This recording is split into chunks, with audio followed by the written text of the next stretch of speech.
新加坡时间2025年8月5日周二晚间的8点整，各位观众晚上好。今天我们来继续简单分析一下比特币的走势。美国公布了非农就业数据后，华尔街瞬间崩盘，美股比特币应声大跌了一番。原因就是原来的美国劳工统计局局长一直在跟华尔街玩一个假的数字游戏，把之前的就业情况呢通通高估了。结果呢这一次的修正就让市场整个陷入了恐慌。因为7月份预计的有11万就业岗位，结果呢只有 7.3 万，少了4万并不算什么，但最重要的是5、6月份高估了接近26万个，所以呢一瞬间就会有30万个就业岗位不见了。那这样子华尔街自然会恐慌，市场呢都会觉得美国的经济繁荣情况呢原来一直以来都是这个劳工统计局局长数据作假所创造出来的一个假象。然后呢，美股跟比特币也跌了一大番，这是基本面上面的解读。让我们回归到技术上面，如何去看比特币这一波瞬间大跌，现在跌到历史前高点112000美金，确实出现了支撑，是不是黎明前的曙光，还是暴雨前的宁静？昨天晚上的话，美股来了一波微反的行情，可以说周五那天崩了多少，昨天晚上呢已经完全涨回去了。那这一波金融市场上涨，同时带动了比特币以及以太坊价格的上涨。我们可以看到，比特币的价格从112000美金上涨至1900点，来到了114000美金的关口。但是呢，依旧没有突破啊。昨天我们跟大家分享的，其实最关键的多空分界线是116000美金的这一个区间。接下来我们应该如何应对潜在微型反转的行情呢？记住是潜在，我并没有说整个比特币已经完成了微转。接下来我们应该如何应对？那我们回归到4小时时间线去看这一波时间的波段，那这个波段的下跌点大概就是从这一点拉到最低点，斐波那契 0.618 大概会落在116500美金左右，而这一口价格呢恰好就是上方套牢盘的一个底部支撑，因此呢116000确实是一个比较大的阻力空间。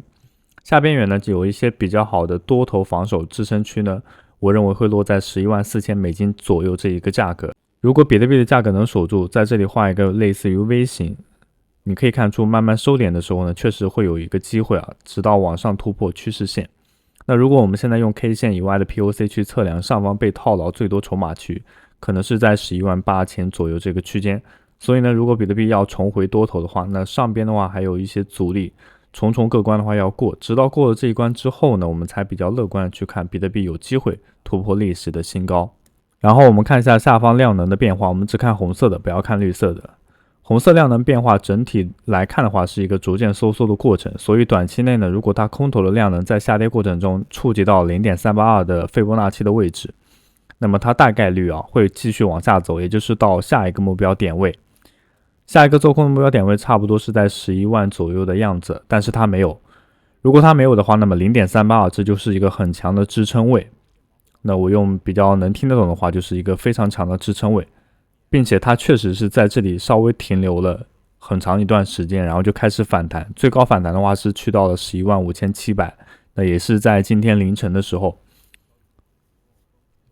随后又开始往下回调，回调的过程当中量能的4个小时，市场偏向于空头的绝对强势，但它又是一个十字星收尾，这是第一个需要我们关注的。然后第二个需要关注的是昨天晚上美股开盘那一根4小时最多的一个多头啊，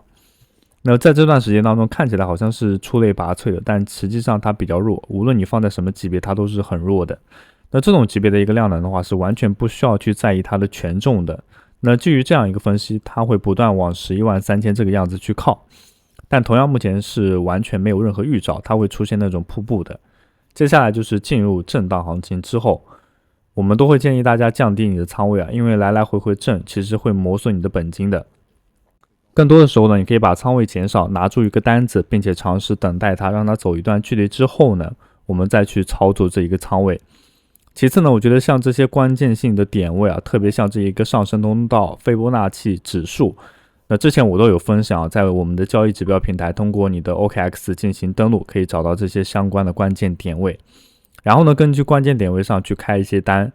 对了，大家要记得每天去平台进行签到，那这些经验值的话将作为后续空头发放的一个资格凭证。你只需要注册交易所并充值对应的 USDT， 你就可以获得到价值 888U 的 SVIP 的享受。那同时它是100个席位先到先得。使用视频下方的注册链接轻松注册币安全球第一交易所，享受手续费减免 20%。OKX 最强新人福利，数字盲盒最高返现 20%， 以及独家签名的 XT 交易所，拥有全网最高的合约返现比例 20%， 现货比例 49%， 赶紧注册起来。另外，我们的跟单平台现已开放，可以利用手上闲置的资金进行跟单，赚取意想不到的收益。这里不建议小资金进行跟单。同样，我们在 XT 交易所上面也开启了 AI 量化的跟单，有闲置资金的话，可以选择跟单体验下，赚取意想不到的收益。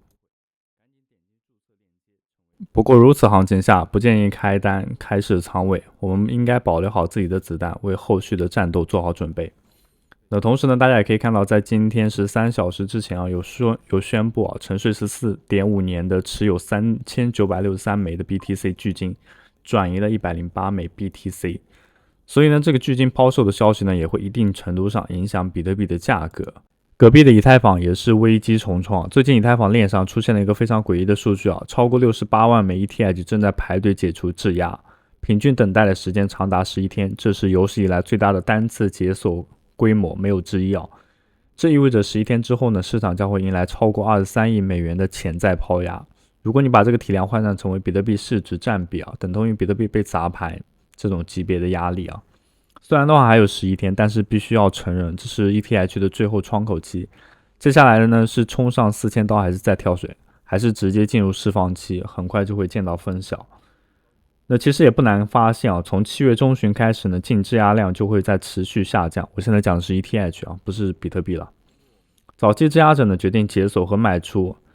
那这个现象的话，其实我们也有所提醒在上周的时候，我们出过一期交易的类型的视频我们当时也提到了 ETH。个人觉得行情重新走牛的转折点将会在9月的降息，或者是10月这种传统币圈强势月份开始走牛，因为从10月份开始的话，会有 SOL、XRP 现货 ETF 的决议，那这种大概率会通过。最后我们再来看一下比特币的资金流向比特币的资金流向无论是通过交易所还是 ETF 都是与比特币的价格有着密切的关系的。简单来说，资金的流入就会代表着需求增加，那资金流出的话代表需求减少。大家也可以看到最近情况的话其实不容乐观都是以红色柱状流出比较多的。在这里可以小小科普一下，那自从比特币现货 ETF 推出以来呢，资金流向的话已经成为了影响比特币价格走势的关键因素。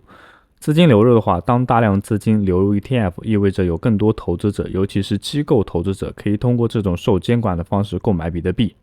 那资金流出的话就是相反，当 ETF 出现资金流出时，意味着投资者正在赎回他们的 ETF 的份额。ETF 发行方为了满足赎回的这个要求呢，他就会需要出售持有的比特币。那在这种大规模抛售压力下，可能会导致比特币价格下跌。那因此去观看每日资金净流入或者是流出数据的话，或许可以让很多分析师和投资者用作判断市场情绪和预测短期价格走势的重要指标。交易所的资金流向的话，也侧面反映了加密货币持有者的直接行为。说到底，这就是一个市场供需关系的一个动态。比特币的价格波动，当然不仅仅受到供需影响，那么也会受到多种因素，比如说宏观经济因素、监管政策、技术发展和市场情绪等。资金流向的话，只是其中一个重要的参考指标。那么以上就是本期视频的所有内容，非常感谢各位观众的收看，我们下期视频再见。